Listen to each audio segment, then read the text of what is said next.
Good morning, everybody. This is Jessie at Grace and Truth Ministries. Thank you so much for watching this video with me. This is going to be a short one, but it's kind of crazy. And if you've been around my channel long enough, you know that I kind of do some of these weird things every now and then. But I wanted to share sort of like an understanding or an epiphany, I guess you could say, that I had while I was doing my morning Bible study, because there was a part of what I was doing that was just like, it was slightly confusing, or at least it caught my eye, and I wanted to dig into it. And the more I dug into it, the more I realized, like, this is a process I feel like everybody should at least have resource to or have in their back pocket when they do Bible study, because the Hebrew language is so poetic and it is just so beautiful, the context and depth and richness that is in God's word. And sometimes when we are doing our studies, we miss it. And it's not because we're just like not studied hard enough or whatever. It's because our English language does not translate the same as a Hebrew language, and there's cultural context and things to words that literally give a new layer to our studies that we just don't have if we're not paying attention or we're not trying to hone in onto those things. So I'm going to show you what verse it was that I was looking at, you know, what triggered my eye or what made me think about it, and then what I dove into. And to be honest, there's so many books here, and that's because I just got a little crazy. So just forgive me. That's what I do. I don't even know what to say about it.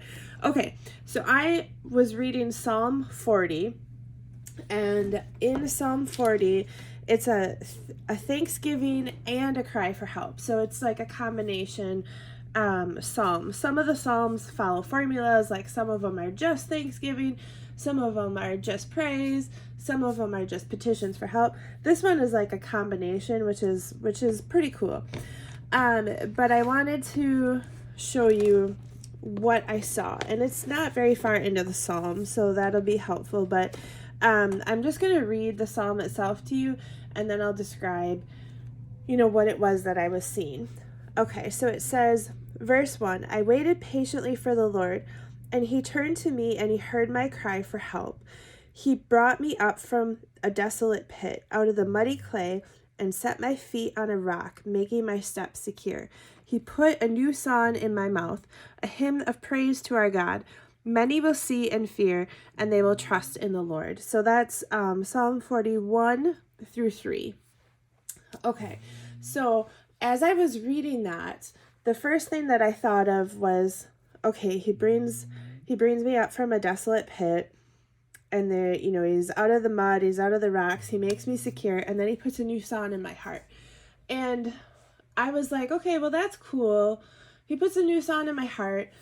But what triggered in my mind was, well, what song was there before? Why is he putting this new one in my heart, right? He brings me up from the pit, he puts a new song in my heart. It makes sense in the general aspect, right? Like, okay, we were in this darkness, we were struggling, maybe we had a lot of sins on our heart, and so he's putting a new, renewed song of hope and faith and trust, and God's goodness there. But it just, I don't know why my brain went to this, but it did. So I started thinking about the word desolate pit. And part of me was like, well, is this Sheol? Is this hell? What is this desolate pit describing? Okay. So the first thing I did was I went to the word like desolate, and I actually did this on my phone, but I use my phone for recording, so you can't see that. But when I went to the word desolate in my strong concordance, it was not there for the psalm. It was not listed as the translation for the psalm. And I was like, what the heck? Because obviously this is the CSB translation. I know I've shared that with you guys before. So the word desolate, they chose to put it in the psalm there, but Strong's Concordance is saying that wasn't the actual translation of the word for the psalm. So I'm like, well, that's bizarre. Like, part of me is like, why do we have so many different translations?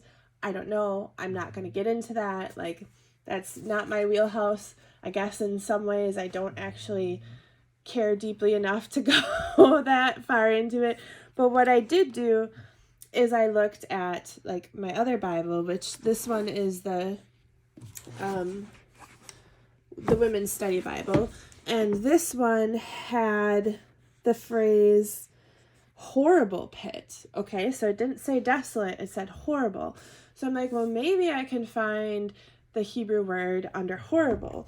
So I got this guy out and I went to horrible, the word horrible in here, and under horrible I found, oh gosh, where did it go?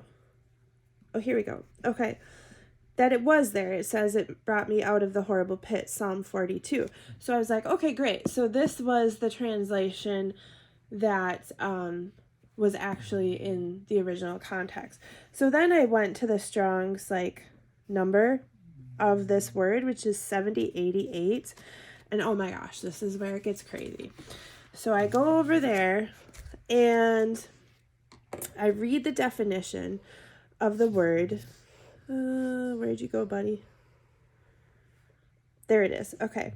So, no, that's not the word. Over here. Oh, 7588. I'm sorry, you guys.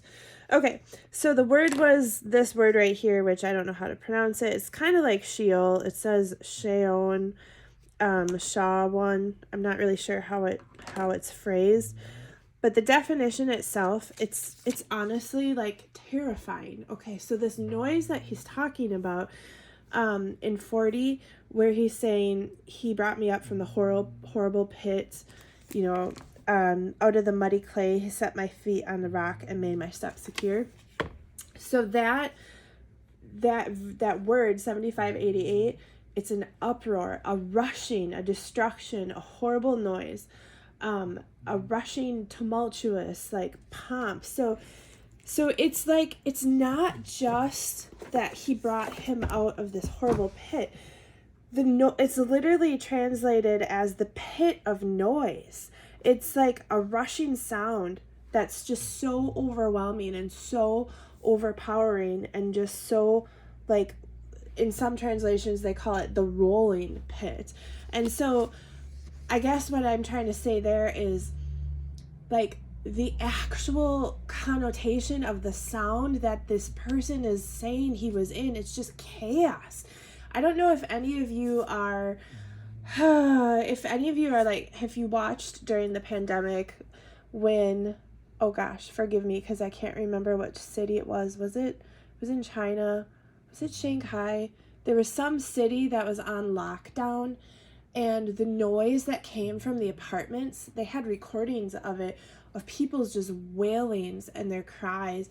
And I can only imagine what kind of sound that is. And if anybody is a musician and you've kind of messed around with sonic like noises and stuff, because the band that I'm in, we get into like psychedelic style sounds, auditory, and there is so much complexity to noise, but there is noise that can just penetrate your mind so terrifyingly and just pierce who you are. I mean, I know that there is like torture that's done with auditory sounds, and so all of that said, like, that is the noise that this is describing. That's the noise that is desolate and horrible in this pit. Like, the pit itself is bad in and of itself, but the noise of being there. And then so now you have the context, right? Now you have the context of the very next phrase he says, which is, he put a new song in my mouth, a hymn of praise to our God. It's like an instant peace. It is an instant peace and purification. And just, oh my gosh, what a lift of burden. Many will see and fear, and they will trust in the Lord. Like, it's just a complete dichotomy. It's going from one extreme to just the peace and the harmony of the song of the Lord.